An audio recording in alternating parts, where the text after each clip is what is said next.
ಇವತ್ತು ನಿಮ್ಗೊಂದು ಕತೆ ಹೇಳ್ತೀನಿ. ಒಂದೂರಲ್ಲಿ ಒಬ್ಬ ಚಂಪು ಅಂತ ಹುಡುಗ ಇದ್ದ. ತುಂಬಾ ಜೋರಾದ ಹುಡುಗ ಅವನು. ನೋಡೋಕ್ಕೆ ತುಂಬ ಪಾಪದವನು. ಮಾಡೋ ಕಿತಾಪತಿಗಳೇ ಗೊತ್ತಾಗ್ತಿರ್ಲಿಲ್ಲ. ಅದಕ್ಕೆ ಇನ್ನೊಂದು ಕಾರಣ ಅಂದರೆ ಅವನಪ್ಪ ಪುಟ್ಟು.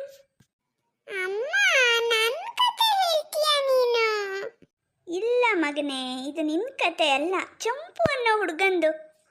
ಹಾಂ, ಆ ಚಂಪು ಏನಾದರೂ ನೆಪ ಮಾಡಿಕೊಂಡು ಅವನಪ್ಪನ ಜೊತೆಗೆ ಹೊರಗೆ ಹೋಗ್ತಿದ್ದ. ಅವನಪ್ಪನೂ ಅಷ್ಟೇ, ಮನೇಲಿದ್ದಾಗ ಓದಲ್ಲ ಬರೆಯಲ್ಲ ಅಂತ ಬಾಯಿ ತುಂಬ ಬೈಯೋದು. ಆಮೇಲೆ ಎಲ್ಲಿಗಾದ್ರೂ ಹೋಗಬೇಕಾದ್ರೆ ಈ ಕನ್ನಡ ಅಕ್ಷರಗಳಿಗೆ ಒತ್ತಕ್ಷರ ಅಂತ ಇರುತ್ತೆ ನೋಡಿ, ಹಾಗೆ ಇವನನ್ನು ಕರ್ಕೊಂಡು ಹೋಗೋದು. ಮನೆಯಲ್ಲಿ ಚಂಪುವಿನಮ್ಮ ತುಂಬ ಎಲ್ಲ ಅಡುಗೆ ಮಾಡಿಟ್ಟಿದ್ರೆ ಅದ್ಯಾವುದನ್ನು ಲೆಕ್ಕಕ್ಕಿಟ್ಕೊಳ್ದೆ ಹೋಟೆಲಿಗೆಲ್ಲ ಹೋಗಿ ಚೆನ್ನಾಗಿ ತಿಂದ್ಬಿಟ್ಟು ಬರೀ ಕೈಯಲ್ಲಿ ಬರೋದು. ಬರೀ ಕೈಯಲ್ಲಿ ಬರೋದಂದ್ರೆ ಏನೇ? ಮನೆಗೆ ಸಾಮಾನುಗಳನ್ನ ತಂದಿಲ್ವಾ? ಈರುಳ್ಳಿ, ಆಮೇಲೆ ಇನ್ನೇನು ಹೇಳಿದೆ ಅಪ್ಪ, ತೆಂಗಿನಕಾಯಿ, ಅದನ್ನು ತಗೊಂಡು ಬರಲಿಲ್ವಾ? ಓ ಹೌದಾ, ಅದನ್ನೆಲ್ಲ ತಗೊಂಡು ಬಂದಿದ್ದೀರಾ? ಹಾಗಾದರೆ ಮನೇಲಿ ಅದನ್ನೇ ತಿನ್ನಿ, ಆಯ್ತಾ?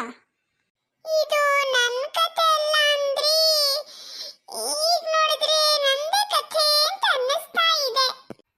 ಮುಂದೇನಾಗುತ್ತೆ ಅಂತ ಹೇಳು.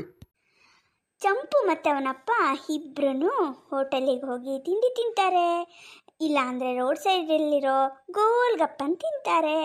ಮನೆಗೆ ಬಂದು ಊಟ ಬೇಡ ಡಯೆಟ್ಟು ಅಂತಾರೆ.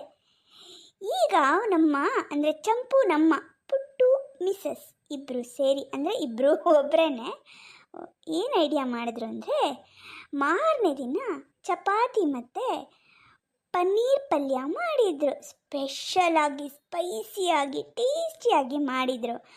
ಅದನ್ನು ಅವಳು ಮತ್ತು ಅವಳ ದೊಡ್ಡ ಮಗಳು ಇಬ್ಬರೇ ತಿಂದರು. ಇವರಿಬ್ಬರಿಗೆ ಹಿಂದಿನ ದಿನದ ಅನ್ನ ಮತ್ತು ಸಾಂಬಾರನ್ನು ಹಾಕಿ ಕೊಟ್ಟರು.